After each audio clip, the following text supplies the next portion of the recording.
గుట్టు విప్పినవాడు నీ గుట్టు విప్పుతాడు.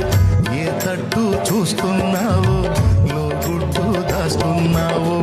గుట్టు రట్టు కాకముందే కప్పులొప్పుకోవాలమ్మా. గుట్టు రట్టు కాకముందే కప్పులొప్పుకోవాలమ్మా. తప్పకుండా యేసు ముందు తల వంచి మొక్కాలమ్మా.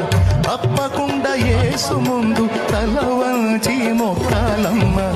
యాకోబు బావి కాడ యేసయ్యను చూశానమ్మా. ఎండవేళ ఎంతో అలసి ఒంటరిగా ఉన్నాడమ్మా. యాకోబు బావి కాడ యేసయ్యను చూశానమ్మా.